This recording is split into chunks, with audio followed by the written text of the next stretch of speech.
नमस्कार मित्रांनो, मी उदय लागड पुन्हा एकदा स्वागत करतो आपल्या सर्वांचं आवडत्या युट्यूब चॅनल शेती मित्र वर व्हिडिओ पाहणाऱ्या प्रत्येक शेतकरी मित्राचे आणि कास्तकार बांधवाचे आजच्या व्हिडिओमध्ये मनापासून खूप खूप स्वागत।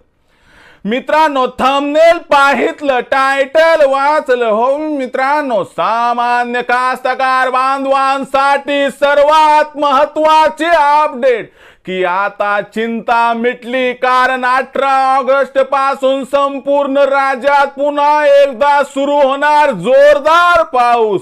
ही सध्याच्या कंडिशनची सर्वात महत्त्वाची अपडेट आहे की आता 18 ऑगस्ट पासून संपूर्ण राज्यात पुन्हा एकदा सुरू होणार जोरदार पाऊस।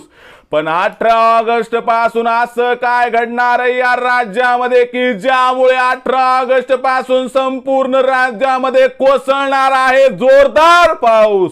काय हा पाऊस 18 तारखेनंतर आमच्या जिल्ह्यात, तालुक्यात, वाडी वस्तीवर, गावखेड्यात, शेत शिवारात या ठिकाणी कोसळणार? या प्रश्नाचं अचूक उत्तर जाणून घेण्यासाठी आता आपण सर्वांनी हा व्हिडिओ सुरुवातीपासून या ठिकाणी शेवटपर्यंत पाहावा।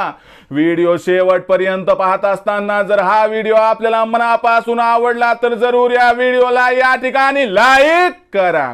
जास्तीत जास्त कास्तकार बांधवांपर्यंत हा व्हिडिओ पाठविण्यासाठी या व्हिडिओला या ठिकाणी जरूर शेअर करा। सबस्क्राइब करून जरूर नोटिफिकेशन बेल ऑल करा, यामुळे येणारा प्रत्येक व्हिडिओ हा आपणास या ठिकाणी मिळत राहतो।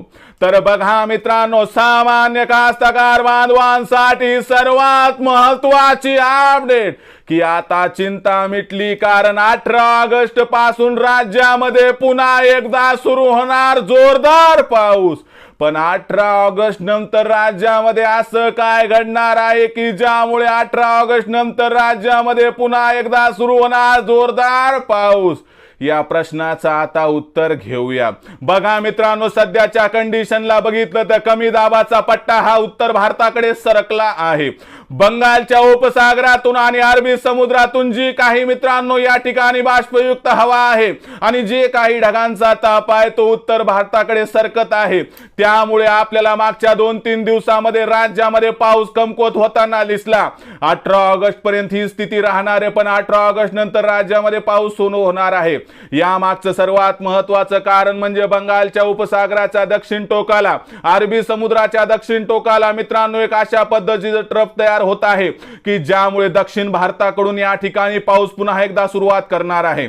16 ऑगस्ट पासून या ठिकाणी वातावरणात बदल होणार आहे। सुरुवातीला उत्तर तामिळनाडू, आंध्र प्रदेश, तेलंगणा, कर्नाटक आणि केरळ इथून पावसाची सुरुवात होणार आहे। आपल्या राज्यामध्ये पावसासाठी अनुकूल वातावरण 17 तारखेपासून निर्माण होईल, पण खऱ्या अर्थानं राज्यामध्ये ढगांचा ताफा 18 ऑगस्टला पोहोचणार आहे। हा ताफा सुरुवातीला सिंधुदुर्ग, त्यानंतर आपण जर बघितलं तर कोल्हापूर, त्यानंतर सांगली, सोलापूर, धाराशिव, त्यानंतर मित्रांनो लातूर, नांदेड आणि चंद्रपूर, गडचिरोली या जिल्ह्यातून राज्यात प्रवेश करेल। म्हणजे पाऊस हा 18 ऑगस्ट नंतर आपल्याला संपूर्ण राज्यात जरी सुरू होताना दिसला तरी त्याची सुरुवात दक्षिण भारताकडून म्हणजे राज्याच्या दक्षिण दिशेकडून होणार आहे।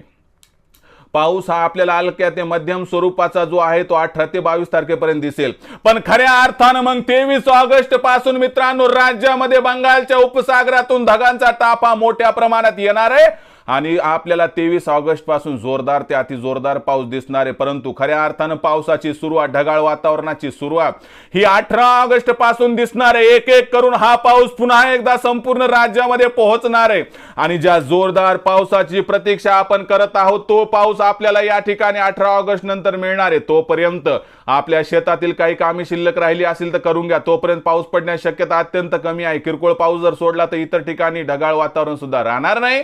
अशा परिस्थितीमध्ये कोणाला फवारणी करायची करून घ्या, कोणाला त्या ठिकाणी सिंचनानं पाणी द्यायचे देऊन घ्या, काही प्रॉब्लेम नाही। त्या ठिकाणी तण काढा, धनाला त्या ठिकाणी आमंत्रित करा, अडचण पडणार नाही। तर मित्रांनो, ही संपूर्ण माहिती, ही अपडेट आपल्याला कशी वाटली कमेंट सेक्शन मध्ये लिहून कळवा। आवडला असणार हा व्हिडिओ तात्काळ लाईक करा, सामान्य कास्तकार बांधवांपर्यंत पाठवण्यासाठी शेअर करा, सबस्क्राइब करून जरूर नोटिफिकेशन बेल ऑल करा, यामुळे येणारा प्रत्येक व्हिडिओ हा आपणास या ठिकाणी मिळत राहतो। तर मित्रांनो, अशाच एका नवीन व्हिडिओसह मी आपला मित्र उदय लाड आपल्या सर्वांच्या आवडत्या युट्यूब चॅनल शेती मित्रवर मिळत राहील। तोपर्यंत माझ्या प्रत्येक शेतकरी मित्राचे आणि कास्तकार बांधवाचे आजच्या व्हिडिओमध्ये मनापासून पुन्हा एकदा खूप खूप आभार।